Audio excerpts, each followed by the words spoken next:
আপনাদের ছাত্র জনতার প্রতি আমার আহ্বান থাকলো, আপনারা যে আন্দোলন করেছেন সেই আন্দোলন আপনার অধিকার প্রতিষ্ঠা, সেই অধিকার প্রতিষ্ঠা কি শিক্ষাঙ্গনে হানানি চাই না, সেই অধিকার কি শিক্ষা উপকরণের মূল্য কমাতে হবে, ভর্তি বাণিজ্য বন্ধ করতে হবে, মেধাবীর মাধ্যমে কোঠার মাধ্যমে আর এই দেশে কোন চাকরি হবে না, মেধাজার চাকরিদার এই বৈষম্য বিরোধী সেই আন্দোলন আজকে সেই দিকে আপনারা লক্ষ্য করবেন।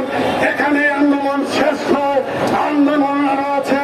আমাদের সেই স্বাধীনতার যেভাবে এই দেশে 30 লক্ষ মানুষ শহীদ হয়েছে, 2 লক্ষ মানুষ সম্ভব হারিয়েছে, তাদের যেই ইচ্ছা চেতনা, এই চেতনায় স্বাধীনতার সার্বভৌমত্ব রক্ষা করার জন্য আপনারা এই ছাত্র জনতা আমার প্রস্তুত থাকবেন।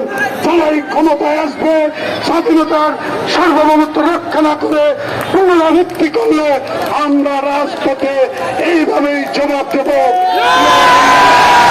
আপনাদের এই সফলতা, আপনাদের এই আন্দোলন, আপনাদের এই সংগ্রাম, আপনাদের এই ছাত্রদের এই সংগ্রামের প্রতি আমি একজন ছাত্রদের অভিভাবক এবং আমি একজন বাংলাদেশের বিপ্লবী কর্মী হিসাবে আপনাদের প্রতি চির কৃতজ্ঞতা প্রকাশ করে আমি আমার কথা শেষ করছি।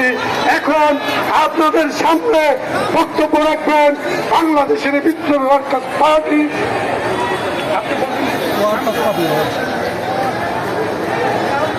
কথা বলার জন্য অনুরোধ করছি।